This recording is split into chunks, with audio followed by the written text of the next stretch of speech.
मेरा नाम शीतल है। कॉलेज के दिनों में मेरी मुलाकात अरिजीत से पहली बार हुई थी। पहले हम दोनों एक दूसरे के सिर्फ दोस्त बने थे। उसके बाद हम दोनों की दोस्ती मोहब्बत में बदलती चली गई। पता ही नहीं चला कि अरिजीत के साथ वक्त कैसे गुजर गया। मैंने अपनी जिंदगी के सुनहरे सपने उसके साथ देखने शुरू कर दिए थे। हम दोनों अक्सर फोन पर अपने फ्यूचर की बातें किया करते थे। पढ़ाई पूरी होने से पहले ही अरिजीत ने मेरी फैमिली से मेरा रिश्ता मांग लिया। ये वक्त जिंदगी का सबसे स्पेशल वक्त था। मैं अपने भैया भाभी और मम्मी के साथ रहा करती थी। मम्मी को तो ये रिश्ता बहुत अच्छा लगा था, लेकिन भाभी इस रिश्ते के खिलाफ थी, क्योंकि भाभी नहीं चाहती थी कि मेरी शादी मेरी पसंद के मुताबिक हो। लेकिन मेरे भैया ने मेरा साथ दिया और पिता बनकर मेरे सर पर हाथ रखा, मेरी शादी की पूरी जिम्मेदारी उठाई और खुशी खुशी मुझे अरिजीत के साथ विदा कर दिया। इस तरह हम दोनों हमेशा हमेशा के लिए एक हो गए थे। मैं शादी के बाद जब अपने पति के घर आई तो ऐसा लगा जैसे मेरी जिंदगी पूरी हो गई है। यहाँ सब लोग बहुत खुश थे और मुझे बहुत इज्जत दिया करते थे। मेरी सास मुझसे बहुत प्यार किया करती थी। यहाँ मेरी सास ससुर के अलावा जेठ जेठानी भी थे। ऐसा लगता था जैसे मेरी ख्वाहिश पूरी हो गई है। शादी के कुछ समय के बाद ही ऊपर वाले ने मुझे माँ बनने की खुशी भी दे दी, जिस पर मेरा पति हमेशा मेरा ख्याल रखता था। मुझे सावधानी बरतने के लिए कहता, हर समय मेरे इर्द गिर्द घूमता रहता था। फिर हमारे घर एक प्यारा सा बेटा हुआ, जिससे हमारी खुशियाँ डबल हो गई थी। एक मासूम सा बेटा जो अपनी छोटी छोटी हरकतों से हमारे दिल को रोशन कर दिया करता था। अरिजीत की आंखों में अपने बेटे के लिए बहुत सारी मोहब्बत देखकर मेरा दिल हमेशा भरा पूरा रहता था। हमारे घर में बहुत सारी खुशियाँ आ गई थी। फिर 2 साल के बाद एक बेटी ने भी जन्म लिया। अब मेरे पास एक बेटा और एक बेटी हो गई थी और किसी चीज़ की कमी नहीं थी। बस हम दोनों पति पत्नी चाहते थे कि मेरे पति का कारोबार बहुत अच्छा चले, हम अपने दोनों बच्चों की परवरिश अच्छे से कर सकें। पति के सपने बहुत बड़े थे।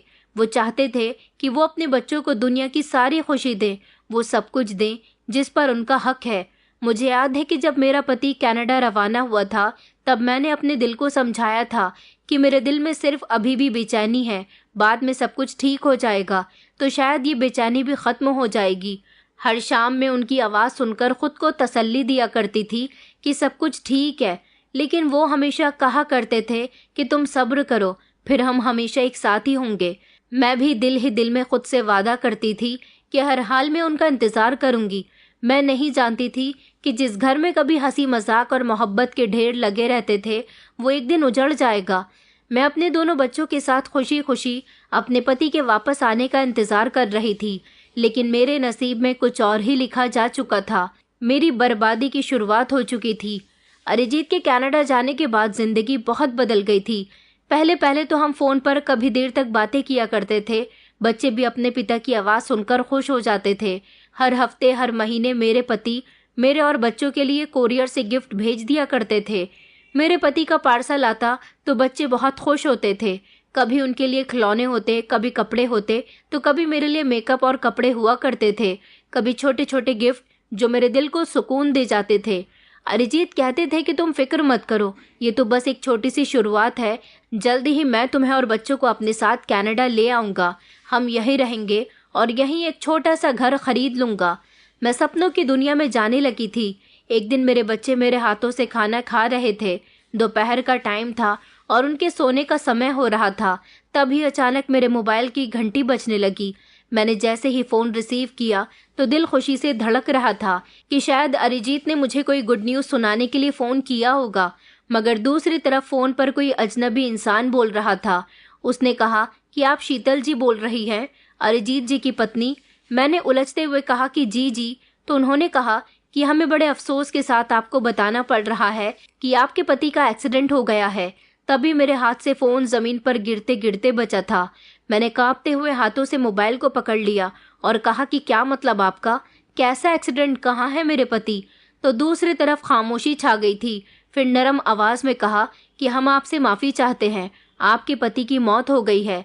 ये शब्द सुनते ही जैसे मेरी पूरी दुनिया एक मिनट के लिए रुक सी गई थी। अपने आसपास का सब कुछ जैसे मुझे घूमता हुआ नजर आ रहा था। मैं दीवार का सहारा लेकर खड़ी रही। मेरे बच्चे खेल रहे थे, हंस रहे थे और मैं अंदर से टूटती जा रही थी।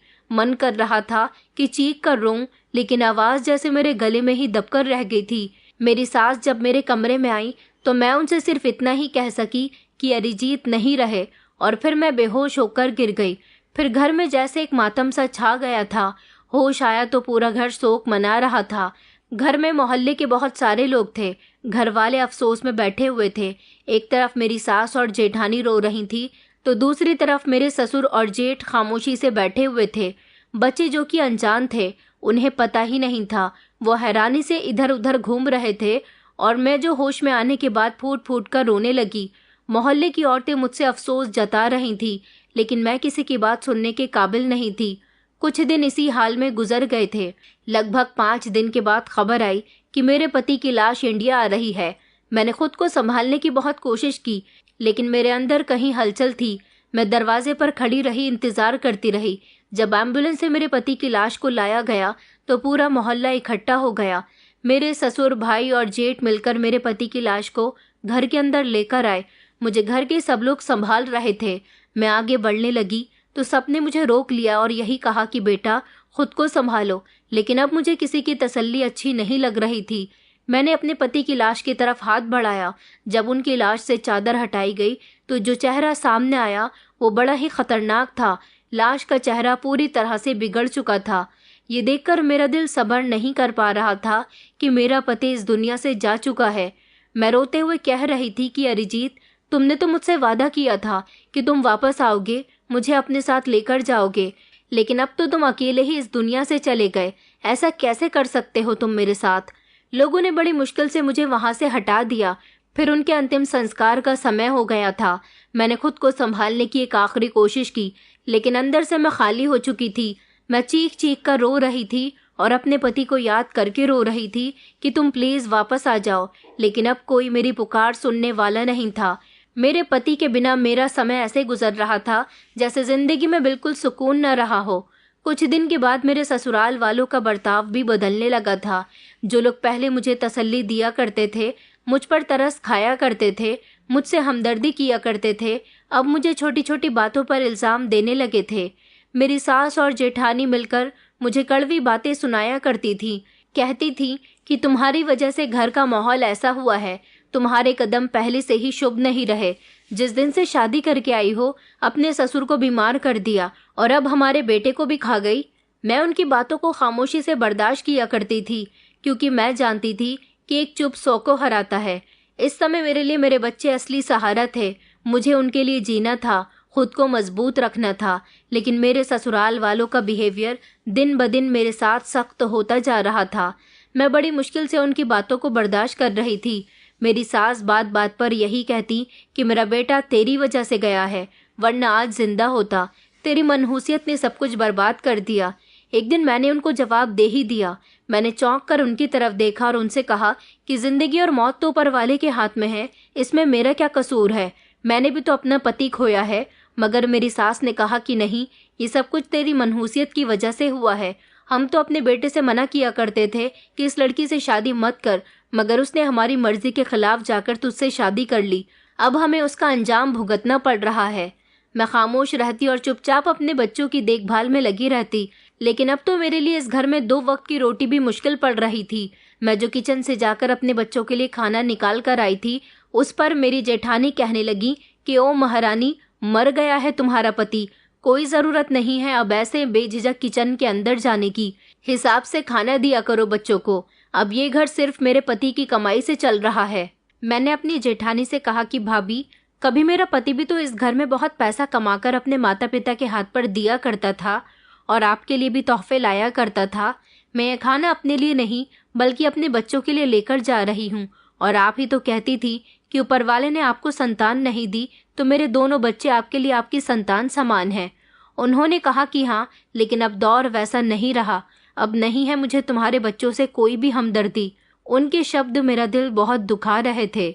मैं खामोशी से अपने बच्चों के लिए खाना लेकर कमरे में चली गई थी। खाना खिलाने के बाद बच्चों को सुलाने लगी, तभी मुझे बाहर से आवाज आने लगी। मेरी सास जोर जोर से चिल्ला रही थी और कह रही थी कि ये सब कुछ शीतल के आने की वजह से हुआ है। अब बड़े बेटे का कारोबार भी नुकसान में चलता जा रहा है। पहले मेरे पति को पैरालाइज हो गया, फिर मेरा बेटा मर गया और अब बड़े बेटे के कारोबार का भी नुकसान हो गया। मैं कमरे के दरवाजे में खड़ी उनकी सारी बातें सुनती रही। मेरा मन कर रहा था कि उनसे कहूं कि आपके बेटे की मौत की जिम्मेदार मैं नहीं हूं। मैं तो आपके बेटे से मोहब्बत करती थी। उसी के जाने की तो वजह है कि आज आप लोग इतने कड़क शब्द बोल रहे हो। लेकिन मैं चुप रही। जब मैंने अपने बच्चों की तरफ देखा तो दिल खुद ब खुद सब्र करने पर मजबूर हो गया। मैं जानती थी कि अब मेरी मौजूदगी भी इन लोगों को बर्दाश्त नहीं हो रही। लेकिन एक दिन तो मेरी सास ने हद ही पार कर दी थी। मैं कपड़े धो रही थी जब मेरी सास मेरे पास आई और मुझसे कहने लगी कि उठ जा यहाँ से, चल अपने कपड़े निकाल और निकल जा यहाँ से, और साथ साथ अपने बच्चों को भी ले जा। मैं तुझे अब इस घर में और बर्दाश्त नहीं कर सकती। मैंने कहा, माँ जी क्या हो गया है, मैंने क्या कर दिया? तो उन्होंने कहा कि तूने जो किया है वो हमारे लिए बिल्कुल भी ठीक नहीं है। मोहल्ले के सारे लोग बातें बना रहे हैं कि तू मनहूस है। तेरा मनहूस साया ही तो जब से हमारे घर पर पड़ा है, हमारे घर की बर्बादियां शुरू हो गई। तेरे आने से पहले हमारे इस घर में हमेशा खुशहाली रहा करती थी। बेटे के मरने के बाद पता चला कि घर की बर्बादी की वजह तो तू है। मैंने अपनी आंखें बंद कर ली। शब्द मेरे होठों से निकलते निकलते रह गए। मैंने अपने बच्चों की तरफ देखा। मैं रो रही थी तो वो मेरे करीब आकर मुझसे लिपट गए। मेरा बेटा कहने लगा कि मम्मी अब हम कहाँ जाएंगे, दादी तो हमें घर से निकाल रही हैं। मेरी सास ने कहा कि मेरी बला से कहीं भी जाओ लेकिन मेरे घर में मत रहो। मैंने अपना दिल मजबूत किया और अपने बेटे से कहा कि बेटा तुम फिक्र मत करो, ऊपर वाला हमें जहाँ ले जाएगा हम वहाँ चलेंगे, लेकिन अब यहाँ नहीं रहेंगे। मेरी सास की नीयत कुछ और थी।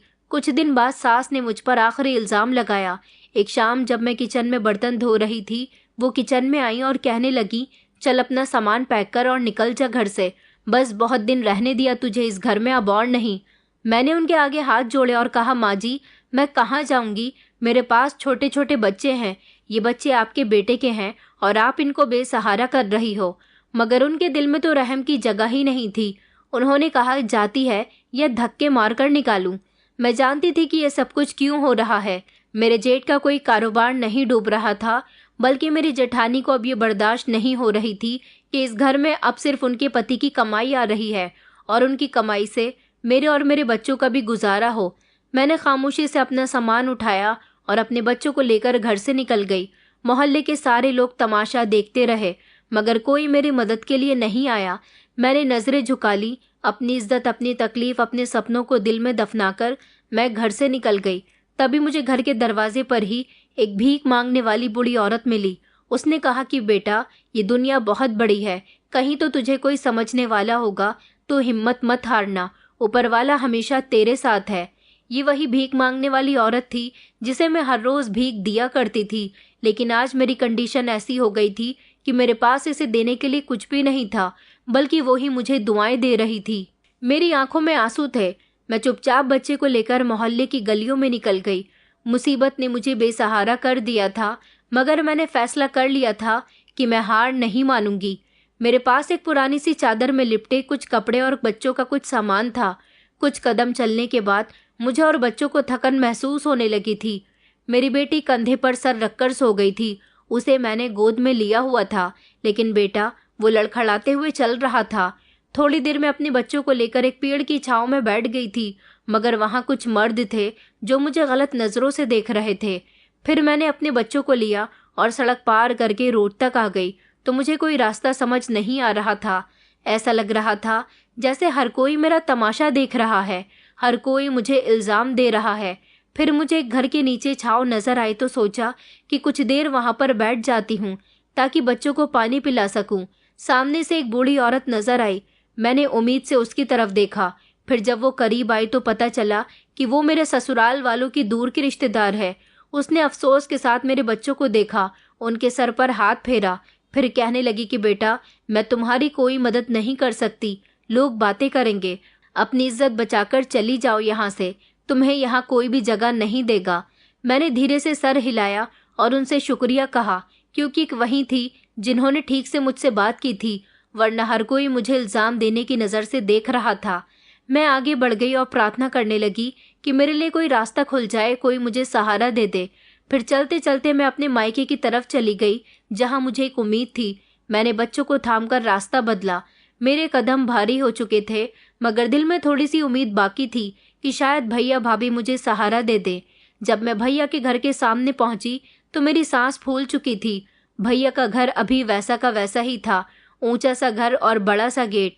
मैंने वहां पहुंचकर सिक्योरिटी गार्ड से कहा कि मेरे लिए दरवाज़ा खोल दो, तो उसने दरवाज़ा नहीं खोला और कहने लगा कि आपको अंदर आने की इजाज़त नहीं है, पहले मालकिन से इजाज़त लेनी पड़ेगी। मैंने कहा कि जाकर बताओ कि शीतल दीदी आई हैं। गार्ड ने कहा कि नहीं नहीं, मुझे याद आया कि मालकिन ने कहा था कि तुम्हें अंदर नहीं आने देना है। मैं उनसे किस मुंह से इजाज़त मांगूं तुम्हारे लिए जब उन्होंने पहले ही मना कर रखा है। मैंने कहा कि हाँ गार्ड भैया, एक बार जाकर बताओ तो सही, मैं तुम्हारे मालिक की बहन हूँ, मुझे बस एक बार बात करनी है, जाकर अंदर से किसी को भी बुला लो। मेरे बहुत जिद करने पर वो अंदर गया। जब वापस आया तो उसकी बात और भी कठोर थी। वो कहने लगा कि मालकिन कहती हैं कि हमें परेशान मत करो, जाओ यहाँ से। गार्ड की बात सुनकर तो मेरी सांस अटक गई। मुझे अपनी भाभी से ऐसी उम्मीद नहीं थी। इस घर में मैं पली बड़ी थी और आज इसी घर से मुझे निकाला जा रहा था। इस घर के दरवाजे मेरे लिए बंद हो गए थे। मैं काफ़ी देर बाहर गेट पर बैठी रही, अपने बच्चों को सीने से लगाकर, और रो रो कर प्रार्थना करती रही कि कोई मुझे अपने घर में जगह दे दे। मैं अपने बच्चों को लेकर ऐसे दर दर भटकती नहीं रह सकती। थोड़ी देर के बाद भाभी खुद गेट पर आ गई और कहने लगी, अरे तुम अभी तक यहीं बैठी हो, मुझे तो लगा कि चली गई होगी। वापस चली जाओ यहाँ से, यह बेइज्जती कराने का बहुत शौक है तुम्हें। पहले ही तुम्हारी बूढ़ी माँ को हम समझ रहे हैं, अब तुम भी यहाँ आकर हमारा चैनो सुकून बर्बाद कर दो। निकल जाओ यहाँ से, यहाँ तुम्हारी कोई जगह नहीं है। मैंने कहा, भाभी मैं आपके आगे हाथ जोड़ती हूँ, भाभी मुझे प्लीज़ जगह दे दो, मैं अपने बच्चों को लेकर कहाँ जाऊँगी।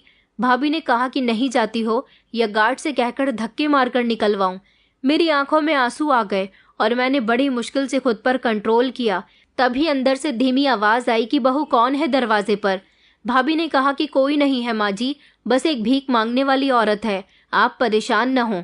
भाभी ने एक ही झटके से दरवाज़ा बंद कर दिया और मैं वहाँ जमकर खड़ी रह गई थी। रोती रही, खामोश रही, लेकिन किसी से कुछ न कहा। मेरे बच्चे भूख से बिलख रहे थे। मैंने अपनी बेटी का सर सहलाते हुए कहा कि बेटा सब्र करो, कोई ना कोई रास्ता ज़रूर निकल आएगा। काफ़ी देर तक मैं अपने घर के दरवाजे पर बैठी रही। फिर मैंने एक नज़र अपने पूरे घर पर डाली और आंखों में आंसू लेकर वहाँ से अपने बच्चों को लेकर इधर उधर भटकती रही। मेरे अपनों ने ही मेरा साथ नहीं दिया था तो गैर क्या देते। सड़क पर निकली तो कोई मंजिल नहीं थी, ना कोई रास्ता, बस बच्चों का हाथ था। मैं आगे बढ़ती जा रही थी। हर कदम मेरे भरोसे को तोड़ रहा था, हर लम्हा मेरी हिम्मत को आजमा रहा था। एक मोड़ पर एक पुरानी दुकान नजर आई। दुकान के आगे 2 कुर्सियां और एक टेबल रखी हुई थी। सोचा कि बच्चों को लेकर यहाँ बैठ जाती हूँ, थोड़ी देर छाँव मिल जाएगी और आराम भी मिल जाएगा। वहाँ बैठते ही दुकानदार पास आया और कहने लगा कि चलो हटो, यहाँ से जाओ। मैंने कहा, भैया आपकी तो बहुत बड़ी दुकान है, 1-2 चीज़ के पैकेट दे दो, मेरे बच्चों का पेट भर जाएगा, मेरे बच्चे सुबह से भूखे हैं। मगर उसने साफ इनकार कर दिया और कहा कि नहीं है तुम्हारे लिए कुछ भी, यहाँ से जगह खाली करो। मैं खामोशी से उठी और वहाँ से भी उठकर आ गई। उस दुकानदार ने मुझे और मेरे बच्चों को वहाँ 5 मिनट भी टिकने नहीं दिया था। अब रात होने लगी तो मैंने फैसला किया कि अब मैं किसी पर भरोसा नहीं करूँगी, अपने बच्चों के लिए खुद रास्ता बनाऊंगी, चाहे जितने भी ठोकर क्यों ना खानी पड़े। आज मुझे सच्चाई का सबसे बड़ा सबक मिला था कि जब वक्त बदलता है तो सारे रिश्ते और सारे चेहरे भी बदल जाते हैं। वो अपने जो कभी हमारे ख़ास हुआ करते थे, वो वक्त बदलने पर सबसे पहले अपनी असलियत दिखाते हैं। सूरज जलने लगा था। मुझे एक अजीब सी बेचैनी होने लगी थी। मैं अपने दोनों बच्चों को लेकर सड़क पर एक तरफ बड़ी पुरानी सी बेंच के पास आकर बैठ गई थी। बेटा मेरे कंधे से लग गया था और बेटी मेरी गोद में बैठकर सो चुकी थी। मेरे दोनों बच्चों को बहुत भूख लग रही थी। तभी सामने मेरी नज़र एक ठेले वाले पर गई जिसके पास पकोड़े और समोसे थे। तेज खुशबू से मेरे बच्चों की आंख खुल गई और उनकी भूख और ज़्यादा बढ़ गई। बेटी ने मेरा दुपट्टा खींचा और कहने लगी कि माँ खाना लेकर आओ ना, बहुत भूख लगी है। मैंने झुकी हुई नज़रों से उसे देखा। उसकी आंखों में एक उम्मीद थी जो मेरे दिल में चुभ रही थी। मेरे पास कुछ पैसे पड़े हुए थे, लगभग 50 रुपए थे। मैं उस ठेले वाले के पास गई तो उसने मुझे 30 रुपए के 3 समोसे और 20 की पकौड़ियाँ दे दी थी, जिन्हें देखकर मैं बहुत खुश हुई थी क्योंकि इससे मेरे बच्चों का पेट भर सकता था। जैसे ही मैं उन्हें लेकर बेंच पर आई तो मेरे बच्चों ने ऐसे बिलक बिलक कर खाया जैसे न जाने वो कब से भूखे थे। हालांकि मैंने एक दो पकौड़ी खाई और बच्चों से कहा कि ये सब तुम्हारे लिए है, तुम लोग पेट भर के खा लो। अब तो मैं इनको खाना खिला चुकी थी, मगर आगे कैसे और किस तरह इनका पेट भरूंगी मैं नहीं जानती थी। बच्चों के चेहरे पर मुस्कुराहट देखकर मेरे दिल को तसल्ली आ गई थी। रात गहरी होने लगी, दुकान भी बंद होने लगी थी। लोग अपने अपने घरों को जा रहे थे और हम वहीं उसी बेंच पर बैठे हुए थे। थोड़ी देर के बाद एक पुलिस की गाड़ी आकर रुकी। एक हवलदार उतरा, हमारे पास आया और सख्त शब्दों में कहने लगा कि मैडम यहाँ से उठो, यहाँ बैठने की परमिशन नहीं है, हटो यहाँ से। मैंने रिक्वेस्ट करते हुए कहा कि सर, रात गुजारने के लिए हमें यहाँ बैठा रहने दीजिए, सुबह हम यहाँ से चले जाएंगे। लेकिन हवलदार ने कहा कि नहीं नहीं, ऐसे अगर सबको यहाँ रहने देंगे तो सड़क भर जाएगी, चलो जाओ यहाँ से। मेरे पास अब कोई दूसरा रास्ता नहीं था। मैंने अपने बेटे को उठाया और छोटी बेटी को गोद में लिया, फिर सड़क पर चलना शुरू कर दिया। सड़क सुनसान थी, मेरे लिए हर कदम भारी होता जा रहा था। फिर दूर मुझे कोने में कुछ मजदूर बैठे हुए नजर आए। मैंने सोचा कि शायद वहाँ कुछ देर साया मिल जाए। वहाँ जाकर एक कोने में अपने बच्चों को लेकर बैठ गई थी। मजदूरों ने एक नज़र मुझे देखा, फिर अपनी बातों में बिजी हो गए। एक बूढ़े आदमी ने तरस खाकर एक पुरानी सी दरी हमारी तरफ फेंकी और कहने लगे, लो बहन, अपने बच्चों को इस पर बिठा दो, ज़मीन ठंडी है। मैंने उनका शुक्रिया अदा किया और दरी बिछाकर बच्चों को सुला दिया। कुछ देर बाद एक औरत अपने एक बेटे के साथ वहाँ आई। उसके कपड़े भी फटे हुए थे, मगर आंखों में एक अजीब सी चमक थी। वो मेरे पास बैठते हुए कहने लगी कि इधर नहीं हो क्या? मैंने हाँ में सर हिला दिया। उसने कहा, बहन, यही हमारी दुनिया है, मैं भी तुम्हारी तरह बेसहारा हूँ, बस सड़क पर जहाँ जगह मिल जाए वहीं सो जाती हूँ। उस औरत ने अपने थैले से 2 सूखी रोटी निकाली और एक सफ़ेद रंग की थैली में सब्जी थी। मेरी तरफ बढ़ाते हुए कहने लगी, लो खा लो, भूखी होगी। मैं मांग कर लाई थी। मैंने उसे मना करना चाहा, मगर उसने ज़बरदस्ती खाना मेरी तरफ रख दिया। मैंने उसका शुक्रिया अदा किया और दिल में सोचा कि इसकी कंडीशन भी मेरे जैसी ही है, तभी तो ये मेरी मदद कर रही है, क्योंकि इसे मेरी तकलीफ़ का अंदाज़ा हो रहा है। आज पहली बार मैंने जाना था कि भूख और इज्जत इंसान को किस तरह से रौंद देती है। मुझे तो नींद नहीं आई थी। मैं इसी तरह से बैठी रही, तभी कुत्ते आकर भौंकने लगे। बच्चों की आंख खुल गई और डरकर मुझसे लिपट गए। मैंने हाथ से कुत्तों को दूर किया। एक आदमी ने कहा कि बहन, सड़क पर रात गुजारने वाले का सबसे पहले दुश्मन यही जानवर है, सावधान रहना। दिन निकल आया था, सब कुछ वैसा का वैसा ही था। मैंने सोच लिया था कि अब मैं भीख मांगने से भी नहीं शर्माऊंगी। अगर मुझे अपने बच्चों के लिए भीख मांगनी पड़ेगी तो मैं वो भी करूंगी। मैं हर दरवाज़ा खटखटाऊंगी, हर बेइज्जती को बर्दाश्त करूंगी, मगर उन्हें भूखा नहीं सोने दूंगी। मैंने बच्चों को तैयार किया, बेटी के बाल बांधे और बेटे के कपड़े झाड़े और फिर बच्चों को लेकर बाजार की तरफ निकल गई। मुझे लगा कि यहाँ इतने सारे लोग हैं, कोई तो मेरी हालत पर रहम करेगा। मैं बाजार के किनारे पर खड़ी हो गई थी। मैंने बच्चों को वहाँ बैठा दिया और खुद झिझकते झिझकते बाजार में चलना शुरू किया। किसी ने नज़र उठाकर भी नहीं देखा। कोई खाली हाथ लौटा देता तो किसी ने 2 या 5 रुपए के सिक्के दे दिए थे और एक औरत ने तो कहा कि अच्छी खासी जवान औरत है, देखो तो भीख मांग रही है। इतना नहीं हो सकता कि कहीं कोई काम ढूंढ ले, बस लोगों को बहाना चाहिए भीख मांगने का। उसकी बात सुनकर मैं खामोश रही, क्योंकि मेरा दिल अब मजबूत हो चुका था। दिन ढलने लगा। जितने पैसे इकट्ठे हुए उनसे 2 वक्त की रोटी का बंदोबस्त कर लिया और बच्चों ने पेट भरकर खाना खाते ही मुस्कुराकर मेरी तरफ देखा। उसी लम्हे ने मेरी सारी थकान उतार दी।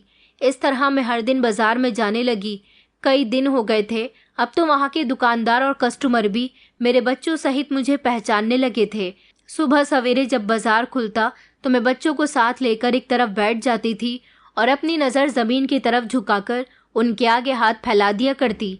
कुछ लोग बिजी होते थे तो मुझे नज़रअंदाज कर दिया करते थे, तो कुछ पैसे देकर चले जाते थे और कुछ ताने दिया करते थे। मुझ में इतना हौसला आ चुका था कि लोगों की बातों से अब मुझे कोई फ़र्क नहीं पड़ता था। बच्चों की भूख और मजबूरी मेरी ज़बान को बंद कर चुकी थी। धूप तेज़ हो रही थी। बेटी को प्यास लगने लगी तो उसने पानी मांगा। मैंने इधर उधर पानी की तलाश की। तभी एक ठेले पर मुझे कोल्ड ड्रिंक, पानी और शरबत बिकता हुआ नजर आया। मैंने अपने थैले में हाथ डाला जिसमें मैं भीख के पैसे इकट्ठा किया करती थी। उसमें कुछ बचे हुए पैसे थे। हिचकिचाते हुए मैंने एक पानी की बोतल खरीद ली। मेरे दोनों बच्चों ने पानी ऐसे पिया जैसे वो कई दिनों से प्यासे हों। बाजार में एक जगह छोटा सा ढाबा था। कभी कभी वहाँ के नौकर बचा हुआ खाना मुझे दे दिया करते थे। मैं दिल ही दिल में उनकी शुक्रगुजार थी। एक दिन ढाबे के मालिक ने मुझे अपने पास बुलाया और कहने लगा कि देखो बहन, ये जगह सड़क के किनारे है, यहाँ से जाओ, कस्टमर परेशान होते हैं। मैंने हाथ जोड़कर कहा कि साहब, मैं किसी के सामने बैठकर भीख नहीं मांगती, बस एक कोने में बैठ जाऊंगी। मगर उसने सख्ती से कहा कि बात को समझो वरना पुलिस को बुला लूंगा। मैंने खामोशी से अपने बच्चों को उठाया और बाजार के दूसरे रास्तों पर जाकर बैठ गई। हर जगह हर इंसान का दिल इतना बड़ा नहीं होता कि वो हम पर रहम करे। एक दिन एक अमीर औरत के बच्चे ने मुझे भीख के पैसे दिए तो उसका हाथ मेरे हाथ से टच हो गया।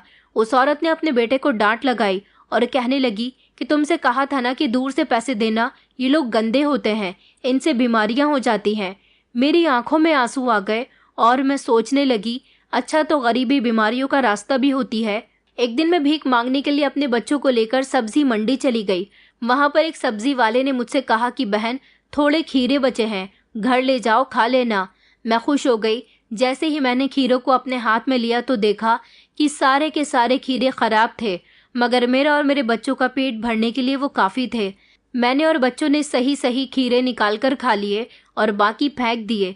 यही बहुत था कि उस इंसान ने मुझे कुछ तो दिया था। कुछ दिन और इसी तरह से गुजर गए। अब मौसम ठंडा होने लगा था, सर्दी धीरे धीरे आ रही थी। मेरे बच्चों की हालत दिन ब दिन खराब होती जा रही थी, कभी बुखार कभी खांसी। मैंने कोशिश की कि अपने बच्चों को दवाई दिला सकूं, किसी डॉक्टर के पास ले जा सकूं, मगर मेरे पास पैसे नहीं थे। दिन इसी तरह से गुजर रहे थे, कभी उम्मीद की किरण, कभी मायूसी की चादर। लेकिन मैंने ठान लिया था कि अपने बच्चों के लिए हर मुसीबत से लड़ जाऊंगी, लेकिन उन्हें कभी भूखा नहीं सोने दूंगी। बाजार की सड़कों पर बैठे बैठे मुझे कई दिन गुजर गए थे। अब लोगों के चेहरे में एक ही नज़र में पड़ लिया करती थी कि कौन मुझ पर रहम खा रहा है और कौन मेरा तमाशा देख रहा है।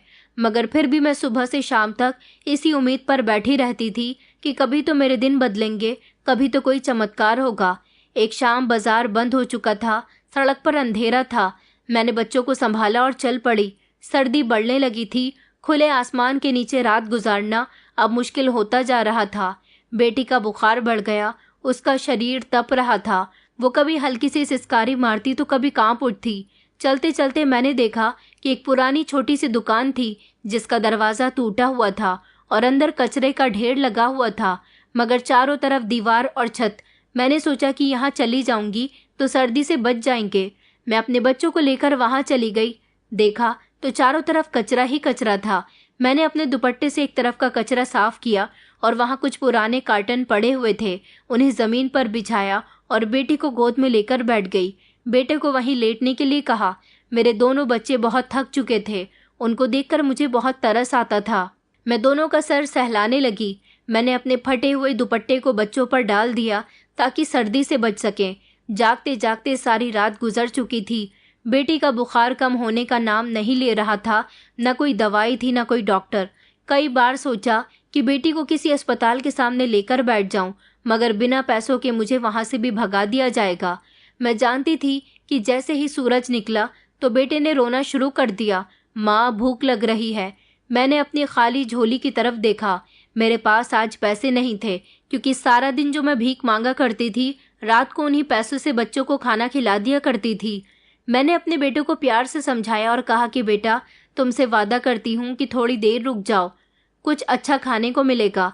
उसके अंदर उम्मीद जागने लगी, मगर वो नहीं जानता था कि मैं सिर्फ उसे तसल्ली दे रही थी। मैंने फैसला कर लिया कि कुछ न कुछ कमाकर लाना है। मैं बच्चों को वहीं छोड़कर पास की दुकानों और होटल में मांगने के लिए चली गई। हर जगह एक ही जवाब मिला कि कामवाली चाहिए, मगर तुम्हारे जैसी नहीं, उसकी हालत ठीक होनी चाहिए। तुम तो बड़ी गंदी हो, कपड़े भी गंदे हो रहे हैं, तुम्हें तो कोई अपने घर में भी नहीं रखे, काम देना तो दूर की बात है। मैं आते जाते लोगों को तरसती हुई नज़र से देखती रही। बेटी का शरीर अभी जल रहा था। मन कर रहा था कि मैं खुद को नोच लूं, लेकिन सब्र करने के सिवा कोई रास्ता नहीं था। धूप तेज हुई तो मैंने धूप की जगह पर बैठकर मांगना शुरू कर दिया। एक अमीर बूढ़े आदमी ने मुझे पूरे 500 रुपये दिए तो किसी ने कुछ सिक्के दिए। मैं जल्दी से उठी और फौरन होटल की तरफ चली गई। वहां से खाना लिया और अपने बच्चों के सामने रखा तो उनकी आंखों में खुशी की लहर दौड़ गई थी, जैसे दुनिया की सारी दौलत उनके पास आ गई हो। वो अपने छोटे छोटे हाथों से खाना खाने लगे। उन्होंने अपने हाथों से मुझे भी खाना खिलाया। बस कुछ इसी तरह से रोते रोते दिन गुजर रहे थे। मैं अपने हर आने वाले दिन के लिए प्रार्थना किया करती थी। सब्जी मंडी में जो आदमी सब्जी बेचा करता था, वो अपने ठेले की बची हुई सब्जियां जैसे टमाटर, खीरा, मूली, गाजर, भले ही वो खराब और सड़े हुए होते थे, लेकिन उनमें से छांट छांट कर हम 2-3 सब्जी निकाल ही लिया करते थे। बची हुई मुझे वो दे दिया करता था, जो मैं भी खाती और बच्चों को भी खिलाकर उसका शुक्रिया अदा किया करती थी। मेरे बच्चे जो भी मिल जाता उसे मज़े से खा लिया करते थे, लेकिन जब मैं सड़क के किनारे बैठ जाती तो वो आते जाते लोगों को हसरत भरी नज़र से देखते थे। लेकिन मैं जल्दी से उनका ध्यान हटाने की कोशिश करती थी और कहती थी कि देखो बेटा, एक दिन हम भी इसी तरह से बड़ी सी गाड़ी में बैठेंगे। दिन गुजरते जा रहे थे। मेरी बेटी की हालत बिगड़ती जा रही थी। एक दिन अचानक वो बेहोश हो गई। मैं घबराकर उसे उठाकर पास के ही मेडिकल की तरफ भागी। वहाँ मेडिकल वाले ने मेरी बेटी की तरफ देखा और उसे अपने अंदाजे से दवाई दे दी। फिर कहने लगा कि वैसे तो आपकी बेटी को ड्रिप की ज़रूरत है, लेकिन मैं ऐसे ही दवाई दे देता हूँ। उसने पैसे मांगे तो मैंने कहा कि भैया, मेरे पास पैसे नहीं है, मुझ पर रहम करो, मैं आपके आगे हाथ जोड़ती हूँ। मेरी बेटी का इलाज नहीं हो सकता, न मेरे पास पैसे हैं। ये दवाई दे दो, मैं सारी ज़िंदगी आपका एहसान नहीं भूलूंगी। उसने कहा कि चलो बहन, ठीक है, ले जाओ।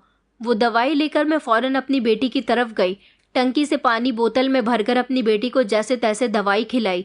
अगली सुबह जब मेरी बेटी सोकर उठी तो उसकी तबीयत बेहतर थी, लेकिन वो काफ़ी कमज़ोर हो गई थी। मैंने फैसला कर लिया था कि अब बच्चों को सड़कों पर नहीं घसीटूंगी, मगर कहीं और जाने का मेरे पास कोई रास्ता भी नहीं था। मेरे पास थोड़े से पैसे जमा हो चुके थे। मैं बार बार बच्चों को समझा रही थी कि ज़्यादा शोर ना करो ताकि हमें कोई धुतकार न दे, क्योंकि मैं एक छोटी सी दुकान के आगे बैठ जाया करती थी। ये एक नया दुकान व्यापारी था, इसलिए मुझसे कुछ नहीं कहता था, मगर मैं जानती थी कि कुछ दिनों बाद ये भी मुझे अपनी दुकान के आगे से हटा देगा। एक दिन दुकान के आगे एक बड़ी सी गाड़ी आकर रुकी। दरवाज़ा खुला, एक इंसान बाहर निकला। मैंने उसे ध्यान से देखा तो मेरे होश उड़ गए। वो चेहरा जो मैं सपनों में देखती थी, जो मेरी हर प्रार्थना की वजह होता था, अरिजीत, ये बिल्कुल मेरे पति के जैसा लगा, मगर उसकी हालत बिल्कुल अमीर लोगों के जैसी थी। मेरी आंखें उस पर यकीन करने से इनकार कर रही थी। मैंने जल्दी से अपने बच्चों को वहीं बैठा रहने के लिए कहा और खुद उसके पीछे पीछे जाने लगी। मैंने थोड़ी दूर पर जाकर उसे आवाज़ दी, अरिजीत। उसने मेरी तरफ देखा। मैंने उम्मीद भरी नज़र उसकी तरफ डाली कि शायद वो मुझे पहचान जाए, मगर उसके चेहरे पर न कोई पहचान और न ही कोई हैरानी थी। उसने उलझन से मेरी तरफ देखा और कहने लगा कि देखकर नहीं चल सकती। उसकी बात से मेरी दुनिया एक बार फिर से उजड़ गई। मैंने कांपती हुई आवाज़ में कहा कि मैं तुम्हारी पत्नी हूँ, शीतल।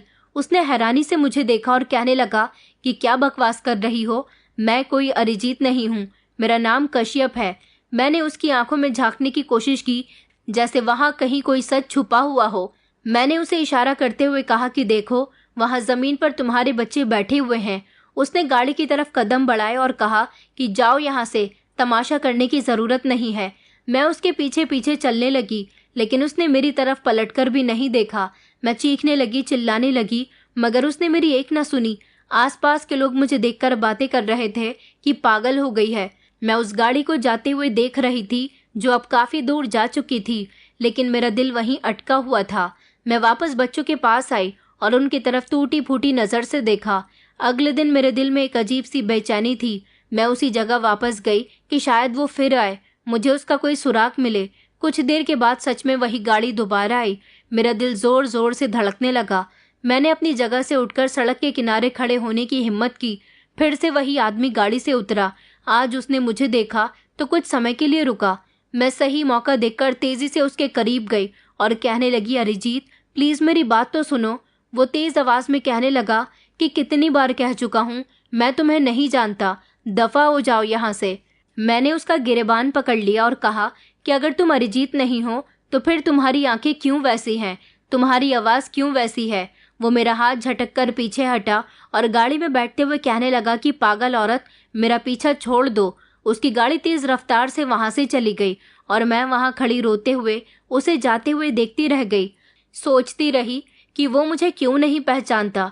अगर वो मेरा पति नहीं है तो क्यों बार बार मेरा उससे टकराव हो रहा है।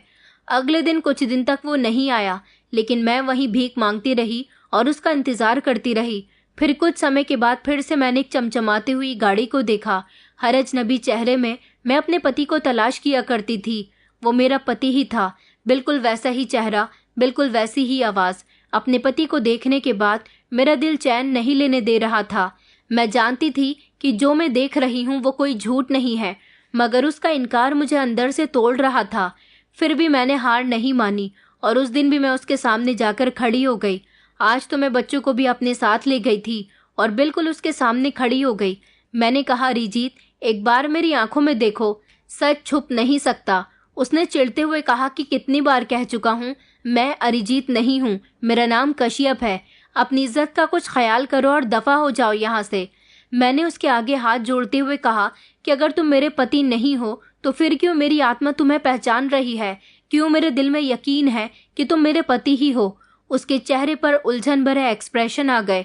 अब की बार उसकी नज़रें खाली थीं। मैंने कहा कि मैं तुम्हारे आगे हाथ जोड़ती हूँ, अपने दिमाग पर ज़रा जोर देने की कोशिश करो, पिछली बातें याद करने की कोशिश करो कि तुम्हारे साथ मेरी शादी हुई थी और ये ज्योति और मोहन है, हमारे बच्चे। एक बार अपनी आंखें बंद करके अपने दिल की सुनो। उसने मेरा कहना मान लिया और अपनी आंखें बंद की।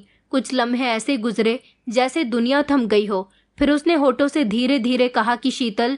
मैंने अपने आंसुओं पर कंट्रोल करते हुए कहा कि हाँ, मैं तुम्हारी शीतल हूँ। उसने अपनी आंखें खोली। अब उसकी आंखों में अजनबी याद नहीं बल्कि पहचान थी। उसने कहा कि मैं याद कर पा रहा हूँ, मेरे साथ एक हादसा हुआ था, मैं खून से सना हुआ था। वो बोलते बोलते अचानक रुक गया। मैंने धीरे से कहा कि हाँ, तुम कनाडा गए थे और वहाँ तुम्हारा एक्सीडेंट हो गया था। उसने अपना सर पकड़ लिया और कहने लगा कि मेरे सर में बहुत तेज़ दर्द हो रहा है। फिर उसने कहा कि हाँ, मेरा एक्सीडेंट हुआ तो मैं अस्पताल में चला गया था। जब मुझे होश आया तो मैं किसी अजनबी इंसान के घर में था, एक बड़ा सा बंगला। उन लोगों ने कहा कि मैं उनका बेटा हूँ। मैंने अपने आप को आईने में देखा तो पहचान नहीं सका। मेरा चेहरा बिगड़ गया था, मेरी आंखें खुल नहीं रही थी। वो बोलता रहा। दरअसल जिस लड़के का एक्सीडेंट हुआ था उनके बेटे का चेहरा पूरी तरह से बेकार हो गया था और वो मेरे पति के साथ ही कनाडा में नौकरी किया करता था। उन्होंने मेरे पति को एक्सीडेंट के बाद अपने घर में रख लिया। उसकी याददाश्त चली गई तो उन्होंने उसको बताया कि वो उनका बेटा है, लेकिन असल में उनका बेटा मर चुका था। मेरे पति ने कहा कि कुछ दिन मैं उन लोगों के साथ रहा और जब मेरी मेडिकल कंडीशन ठीक हो गई तो उन्होंने मुझे बेटा मान लिया।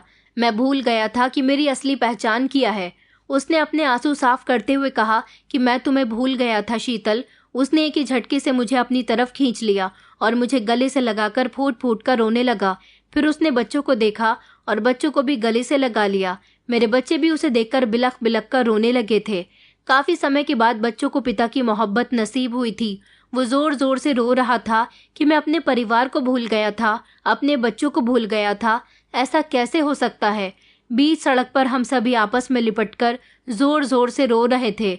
मेरे पति ने मेरी तरफ देखा और कहने लगे कि शीतल, मुझे माफ कर दो, मैं नहीं जानता था कि मेरे भूलने से तुम्हारी क्या हालत हो जाएगी। मैंने धीमी आवाज में कहा कि मैंने कभी तुमसे शिकायत नहीं की, बस तुम्हारे वापस लौटने की प्रार्थना करती रही, लेकिन ऊपर वाले ने मेरी प्रार्थना सुन ली है। वो बच्चों की तरफ देखने लगा। उसने अपने दोनों बच्चों को अपनी बाहों में भर लिया और कहने लगा कि ये मेरे बच्चे हैं, मैं उनसे बहुत प्यार करता हूँ। मेरे बच्चों को मेरी वजह से बहुत सारी परेशानियों का सामना करना पड़ा, मगर मैं अब वादा करता हूँ कि ऐसा कभी कुछ भी नहीं होगा। फिर मेरा पति मुझे और बच्चों को अपने साथ अपनी बड़ी सी चमचमाती गाड़ी में बिठाकर एक बड़े से होटल में ले गया था। हम सब ने वहाँ रात गुजारी। मुलायम बिस्तर, गर्म खाना, ये सब हमारे लिए बहुत बड़ी खुशनसीबी थी। ऐसा लग रहा था जैसे बहुत समय के बाद बिस्तर नसीब हुआ है। दोनों बच्चे तो गहरी नींद में सो रहे थे। सारी रात मेरा पति कभी मुझे देखता रहा तो कभी बच्चों को। उन्होंने कहा कि शीतल, मैं बहुत शर्मिंदा हूँ कि तुम्हें कितनी सारी परेशानियों का सामना करना पड़ा, लेकिन तुम्हारे साथ ये सब कुछ हुआ कैसे? तुम घर छोड़कर क्यों सड़क पर आ गई? फिर मैंने रोते हुए अपने पति को हर हकीकत के बारे में बताया, हर उस इंसान की हकीकत के बारे में बताया जिसने मुझे और मेरे बच्चों को धुतकार दिया था। लोगों की हकीकत सुनकर मेरे पति को बहुत गुस्सा आया। अगला दिन निकला तो उन्होंने सबसे पहले मुझे और बच्चों को नए कपड़े दिलवाए और हमारी हालत ठीक की। उसके बाद हमें पेट भर के खाना खिलाया और फिर अपने माता पिता के घर ले गए। जब उन्होंने दरवाज़ा बजाया तो दरवाज़ा उनके पिता ने खोला था। जिन्होंने एक जोरदार चीख मारी, मेरा बेटा अरिजीत! अरे सुनती हो, देखो कौन आया है, देखो हमारा बेटा जिंदा है। घर में एक अजीब सा शोर मच गया। मेरी सास, जेठानी और जेठ दौड़ते हुए दरवाजे पर आए। उन्होंने जब अरिजीत को जिंदा देखा तो जल्दी से उनसे गले लगने के लिए आगे की तरफ बढ़े। मेरा पति 2 कदम पीछे हट गया और कहने लगा कि आप लोग मेरे अपने नहीं हो सकते।